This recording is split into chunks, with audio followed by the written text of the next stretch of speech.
Well, welcome to the What's Next for Financial Advisors podcast series, where we dive into the world of financial services, featuring people, guidance, ideas, resources, and in this case, today, a story to tell.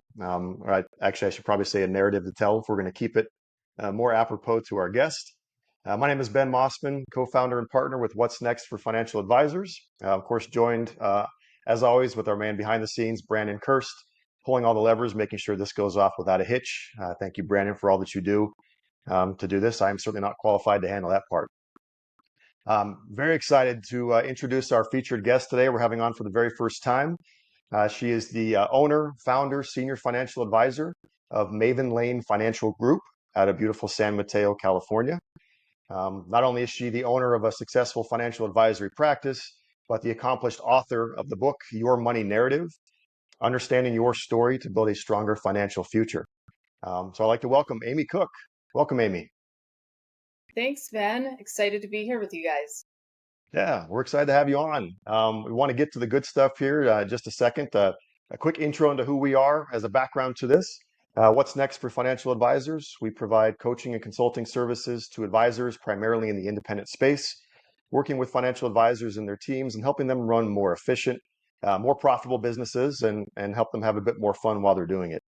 And I've been lucky enough, Amy, I think I was doing the math on this about 5 or 6 years ago, gotten to know a bit more about you and your business and gotten to work alongside you a bit and see how you operate. Does that sound about right? 5 or 6 years?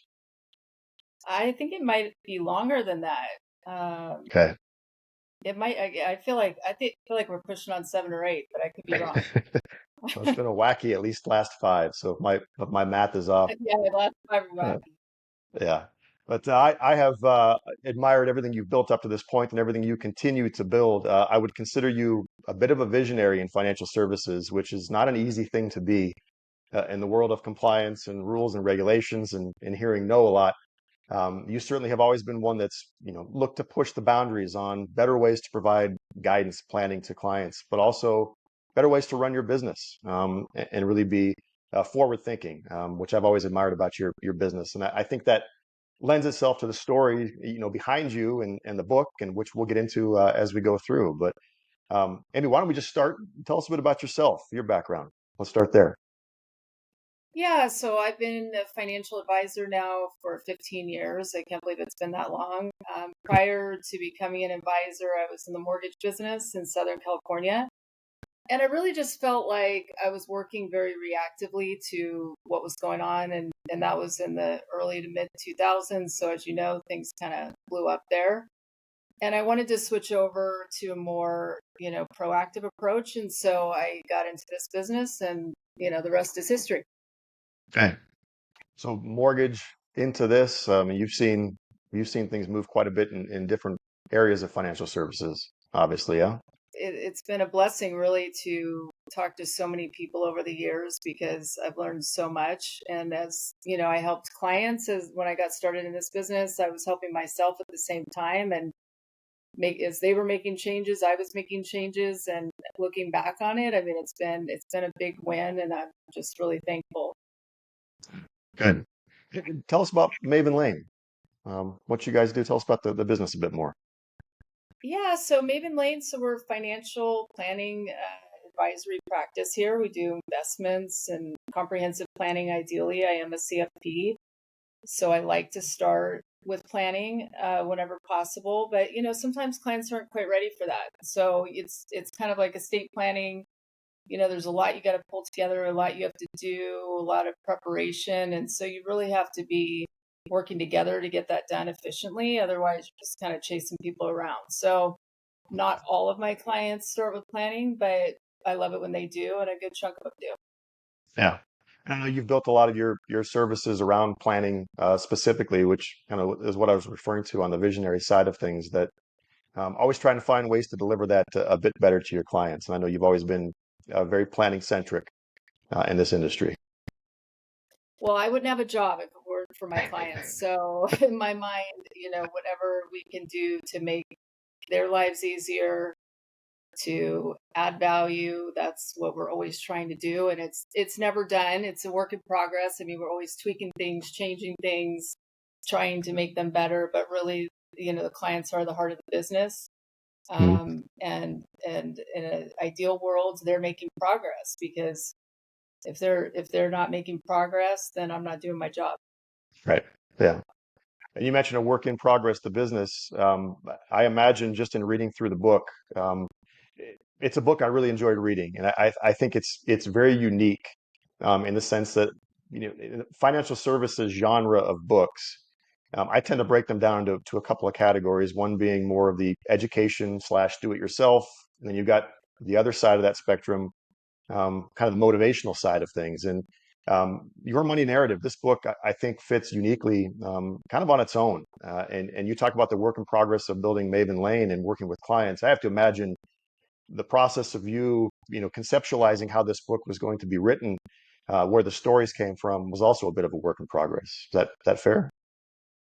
Yeah, it was. I mean, I almost scrapped the whole project, multiple times, as you kind of know too. Like, 'cause I think we had talked about it years ago. It's a lot harder than I thought it would be to put something together and feel good about putting it out to the world. And once you're reading things back, it's not always the same as what you have in your head.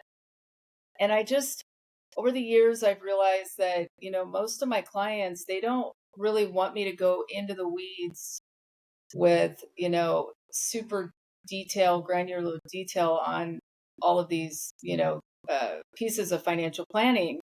And they just want to understand it. And I feel that stories are a great way to relate and understand somebody else's story. And by understanding their story, you can kind of pull pieces of your own story in, and it's just a different way of learning. And it's really my way too, because I tell people, if I complicated it, I wouldn't understand it myself. So, it's great to be able to, go through a bunch of different scenarios and say, oh yeah, that reminds me of my mom, or that reminds me of my sister, or I can relate to that. So that was really my goal there. Yeah. It's a collection of really interesting narratives that really seek just my take on this, really seek to educate, but also bring about where our feelings about money come from.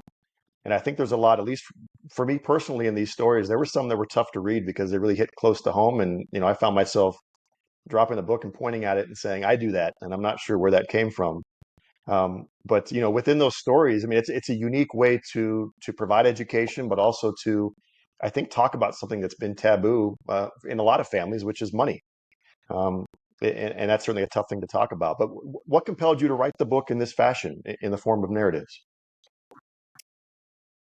Like I said, I just felt like, everyone can relate to a story, and people like a good story. And a lot of people don't want to read a financial book. As you know, we have enough of those, skip the latte type of budgeting books, and we didn't need any more of those. I mean, there's so many financial books, and it's hard to be unique in a saturated world, that we live in, with just, do this, save this, and everything's so cookie cutter and right and wrong and black and white. And I don't think that financial planning works that way. I think that we all are driven by our unique circumstances, our stories, the people we care about, and it's not really about the money; it's about those things. So focusing on those things in the story format, I think kind of drives it home a little bit more.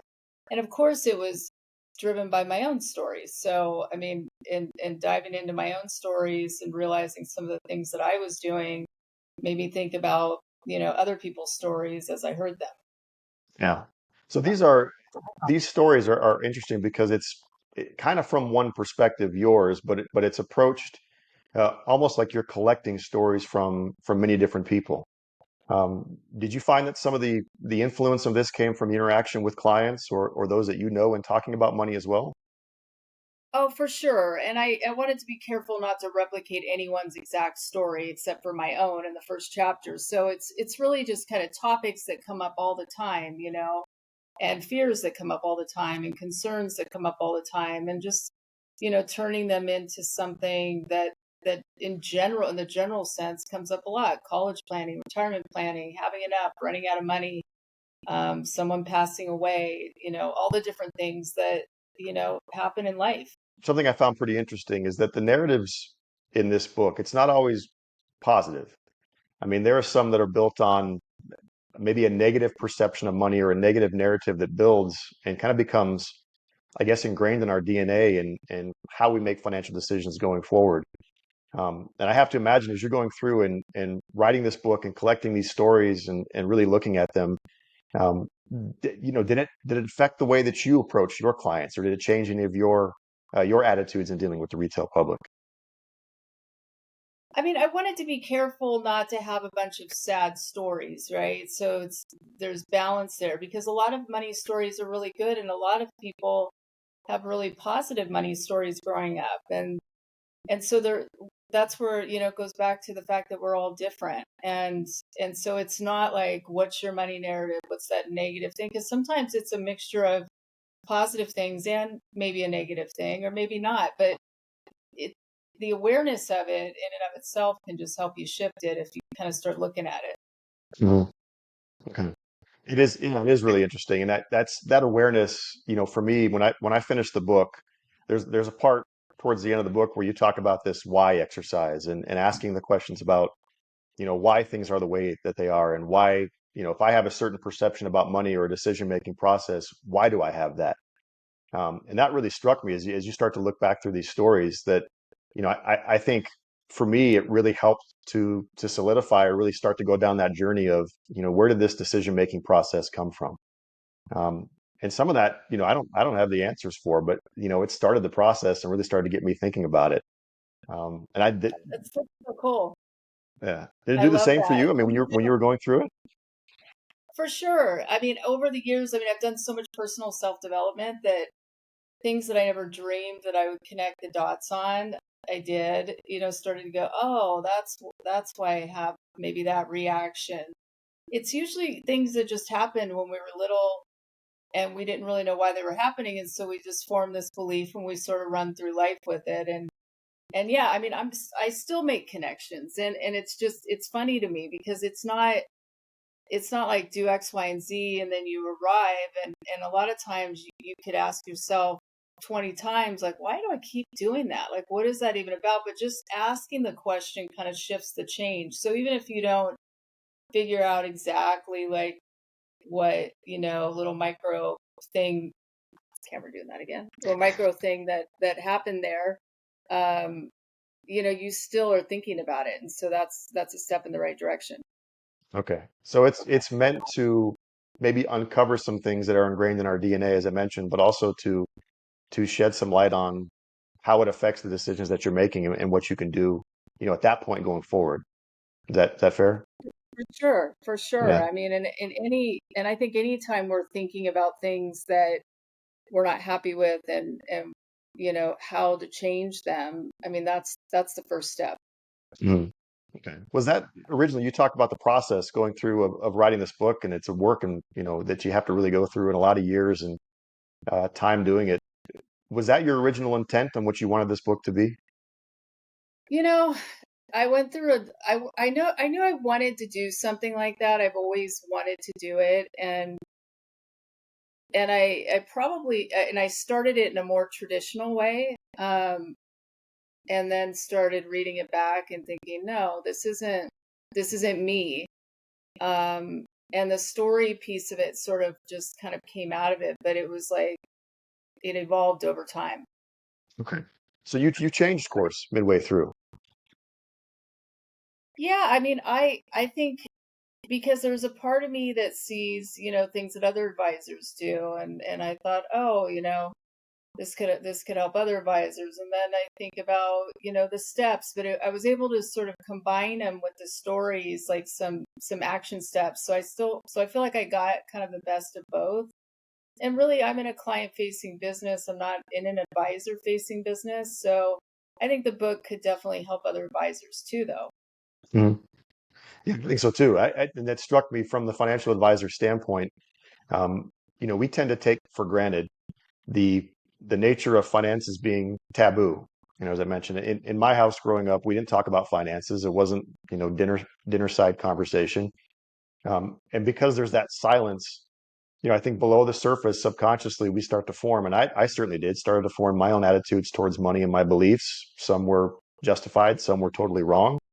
But I think as advisors, you have to get past that taboo. And one hand, because you have to in order to provide guidance to your clients. But also, a good advisor like yourself, you have to become good at understanding the emotions behind decisions that your clients make, but also in a sense setting aside that emotion to help them go down the right path. And I think stories are a great way to look at that, and a very unique perspective to have on that approach. Well, I'm glad you like it. The other fun twist is that we tend to pick partners that are polar opposites. So then you have two completely, different sets of stories that are trying to come together and figure it out. And I think that that's, a big part too. And just an awareness, it helps to communicate, to your significant other, your spouse, and your kids too. And yes, you're right. I mean, people didn't talk about money. They still don't, because there's a lot of shame around decisions and guilt around should have done this, or or it's not polite, or there's all kinds of things around talking about money that are bad or good or bragging, or just whatever it is. And I think that we need to kind of push that aside, because really it's just money. We're just surviving, creating a legacy for our families, so we can do more of the things that we want to do and pass on possibly more of what we worked for to people that we love. And what's the big deal in talking about it? Hmm. Yeah, it's like we'll talk about our latest doctor's appointment, but when it comes to money, like everyone clams up and no one wants to do it. And that's even in the closest of families I've experienced. Um, and I think, narrative Yeah, stories and just ways to approach that is a great way to break down some of those barriers, I think. And it really opened my eyes to some of that too after reading the book. that's great. And that's really what I wanted. And it's like, in my mind, if one or two stories resonate and connect with whoever's reading it, then that's a win. Um, because they're just a bunch of regular people, and with regular problems, or common problems, I should say, or challenges. And it's always nice to read about somebody else going through something too, because a lot of times when it's happening to us, it's really hard to see the blinders, and it's the same for me. I can look at everybody else's pictures, but when I'm looking at my own picture, it's always different because it's me. So having someone else or looking at someone else's story can help you sort of ease into looking at some of that stuff. Amy, you go into your own stories in this book on a very personal level, I think. And was it difficult for you to tap back into those and put those on paper? Oh my gosh, yeah, it was. I mean, and that's another thing that I really hadn't thought about in depth, or necessarily planned to do. It's not like I was writing a memoir or something, but I I just realized I had, in order to connect with others, you've got to divulge or share or be relatable, and so if I wasn't willing to share my own stories after so many people have shared their stories with me, then it just didn't sit well with me. So, but yeah, after now I'm fine with it, but yeah, it was a little weird reading it back at first, but Matt. I'm glad I did. Yeah, 'cause I mean, it humanizes, I think, the advisor side too. If you're, if I'm just somebody reading the book and I'm looking for maybe some guidance or ideas around financial services or just where to start, the thing I might take from that is that, this is somebody who's writing the book with a CFP, who's accomplished, and they've got these stories that humanize their approach to money too. And I think that makes, some of the struggles or some of the decision-making processes a bit more relatable between advisor and client. And I would imagine too with your clients, have you had many clients that have read the book and come back to meetings? Yeah, I've had quite a few. I mean, I sent the book to everyone, and I didn't want them to feel pressured to read it, but a lot of people did read it, and it was really cool to hear their feedback and that they enjoyed it, because that was the most important thing to me. If it didn't seem like Amy to them, then to me it would have been a fail. So I Hmm. got some really, really nice feedback. Yeah, I imagine it changed a couple of conversations too. When you put it out there like that, and they're great stories. I mean, they're a lot of fun, and the dirt biking and all that stuff. I can just imagine you on that bike racing around. It's pretty funny. Yeah, and that spawned a whole little thing that I ended up meeting somebody on Facebook that had one of those little bikes in their shed, and I now have my little bike back, Really? and yes, and it is like new old stock look. Like it looks so good. It's like he completely redid it, and it's just the cutest thing. But it was so funny because I got on the bike. The thing is so small. I mean, so small. And I'm like, I can't believe, like, I just thought I was just like, this big bad, I don't know, whatever on this bike. Like, it's like a little, like a tyke bike, it's so tiny, but yeah, it's kind of funny. Oh, so have you been riding it around? Yeah, we could connect after on this one, Ben. Like the motorcycle thing opened up a whole different little network of friends and stuff. So like that's the other thing about like a project like this is you just don't know the doors that'll open and people that you'll meet that you never would have met. So that part's been kind of cool too. Yeah. It is cool. Okay, I'm glad you got that bike back. That's fun. Me too. Me too. And he even found like the little stickers, like the same little stickers. It was just like the cutest thing. I'll send you pictures. That is awesome. Yeah, please do. That's great. Good. Yeah, it's fun. As people go through this, as folks read your book, what do you hope to leave them with when they finish a book like this? I just would hope that they would take a few things that they say, you know what, I'm ready to look at this and this and this. I mean, with any book I read or any, conference I go to me, if I can walk away with like two or three things that I change or that I, make movement towards changing, then it's a win. It doesn't need to be a laundry list of 50 things that have to happen. If you just shift a couple of things, to me, the book's win. So just small behavioral changes or just little tidbits of information to help somebody maybe go down that path towards understanding their past, but also making decisions going forward with that in mind, right? Well, yeah, because there's also the actual action steps that are in the second halves of the chapters where, you've got the dilemma or the story and then the things that they consider changing. So my hope is that that'll spark some, steps with people that read it to say, oh, wow, I think I should look at that, or maybe I do that too, and improve their financial situation. Mhm. Ah, good. And I think it does because like I said, you mix in a lot on the informational side, um, but also on the narrative side that gets through those. So if you're just looking for information or just want, I have a background in finances and I learned a lot from the book just going through in terms of understanding the decision-making process side. But I think no matter what your level of financial understanding is, there's something in the book, I think, for all levels. Was that your intent as well? Absolutely. I mean, there's a lot of people who love to read about money and love to talk about money. So it's a different take on it for them. And then there's the other people who don't like to read about money and don't like to talk about money, and it's digestible. So Mhm. it doesn't read like a financial book, although it's about people's money. It just kind of reads like stories and fiction. Yeah. Okay. Is there a sequel coming? Oh man. Well, I'm in the well, I'm writing a children's book, and I wouldn't call it a sequel, but I am trying to finish up this little children's book that I'm writing. But yeah, I don't know if there's going to be Your Money Narrative sequel. You never know, though. Never say never. I tend to do that. I finish a project and then I'm like, oh yeah, that was a lot. Never get, and then a couple years go by and tune changes. Okay.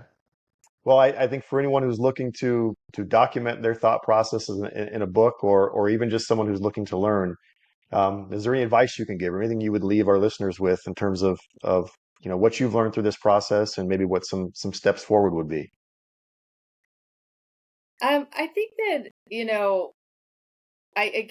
we're all people and we all are dealing with our own set of circumstances and our own challenges and our own decisions. And I think just transparency and becoming a little more comfortable with talking about it a little more with people that you care about and people that are close to you it doesn't, the feelings or emotions around that are really mostly inside of ourselves, because you'll find that, if you share a story, and even just me sharing my own stories, that it was received very well, and people weren't just judging and, saying, oh, I can't believe she did that or made that mistake and she's a financial advisor, whatever it was, because the mistakes I made brought me to where I am today, and the same can be true for everyone.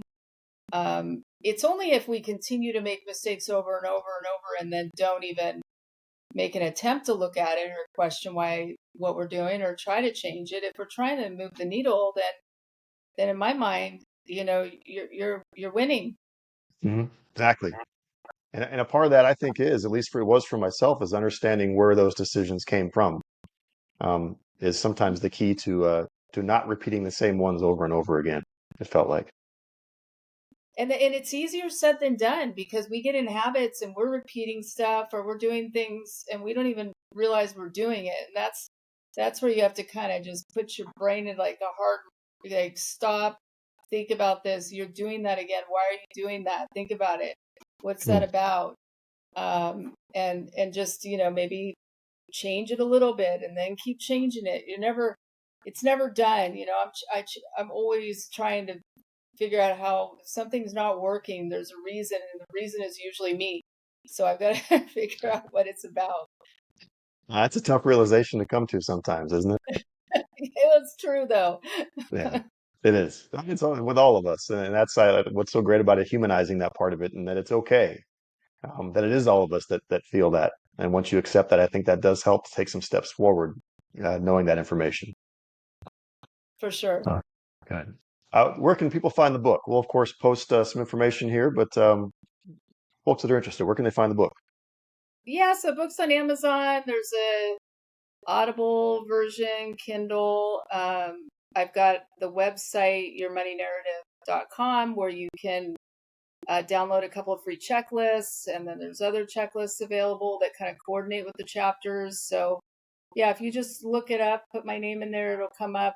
You know, I think there's a lot of like uh, bargain basement used ones that are starting to surface. Ben, you probably listed yours on eBay for like $4.99, but so you never know. Not yet, not Just yet. Still got. just easy. No, it's great, and you've got the worksheets that supplement it, and there's a lot you can do with the book, and it's something that in our household has become something of a conversation topic that I think it's a great thing for my kids to read through and understand, because I've been guilty of also not talking a lot about money and repeating the same mistakes, that were ingrained in my DNA too. So it's working Well, its and way when we're around. in the yeah, when we're in the business too, it comes across a lot different with the kids, and I know this is what I do, and even if you're in this business, sometimes with kids, it's better to hear it from someone else or somewhere else, Mhm. because they It's just true. they just put on like their earmuffs go on, when especially when they have a parent who's like in this world. I mean, it comes up a lot. I mean, and I know, as I look back on, raising my girls, I mean, it does appear to be a lecture half of the time, even though it's even though we're trying to go in with this, I'm here for you, trying to help you, here's this story. It Mhm. just isn't received that way. So Yeah. it can help to have another voice in there. As my partner says often, you cannot be a prophet in your own town or in your hometown, right? And that's and the same goes for this. Were your girls involved in some of the writing of this, or the inspiration for some of this? Yeah, for sure. Like there's a story about a little girl. Maybe part of it was like, the little girl, the story is coming up with all these great ideas and wanting to do all these things, which wasn't quite what was happening in our household, but maybe it was just me writing it out as I wanted to see it, or, or wished it had happened. Like, Yeah. but they've inspired a lot of what I do, and definitely been a purpose for me. And they've got to make their own choices and do their own things, and to grow, just like we have and we do. I got to let them do that too, A work in progress too. Mhm. Good. Well, it's a great read. Like I said, very unique, a lot of fun, very educational, and I think that, Amy, it's a fascinating story that you have, that you do go into in the book, and detailing your journey up to this point, and even continuing forward. So hopefully there is a sequel sometime in the future, but if not, this thing stands alone, and it's fantastic. So well done. It's a great work. Thank you, Ben. I appreciate it. And you've always been such a great energy to have around over the years. So thank you for all of your support too. Of course. Yes, my pleasure. And thank you for making some time. Amy, any last thoughts or any final words for us? No, well, now that we're talking about the book, you get me all excited. Buy the book. No, I'm just kidding. Download a Yes, by the worksheet. book. Think about a couple of things that, aren't working for you and just start looking at them and, you know, figure out why that's happening because there's always a way to change it. Nothing's set in stone and the longer you have until your goal retirement, or maybe it's not retirement, maybe it's something else, the more time there is to make changes. So the worst thing you can do is hide from it, not address it, not talk to someone. um, just go after it. It feels really good, when things start Mhm. moving in the direction you want it to. Yeah, I think as you say, I'm going to paraphrase this poorly, but there's still time, right? You say towards the end I there. mean, there is a point where there is no more time, right? As we, but so it does come, but for most people, and the earlier, if you're trying to retire in 2 years, the time is now. If you're trying to retire in 5 years, the time is now, because the more time you have in that window in between now and that goal, the better. Yeah. Yeah. Well, good. Well, it's fantastic, Amy. Thank you so much for spending some time with us. It's a great story. I recommend anyone take a look at it, read through it, and you learn more about Amy and the books, and hopefully something about yourself too as you go through. So thank you very Thank much for you. taking some time, Amy. Really appreciate it. Thank you, Ben. It was fun. I appreciate your time too. Absolutely. And thank you, Brandon, again for your production. Thank you for joining us on the What's Next podcast series, A Story to Tell. And she's Amy Cook. I'm Ben Mossman. Thank you for taking some time. Thanks, Ben. Thanks, Brandon.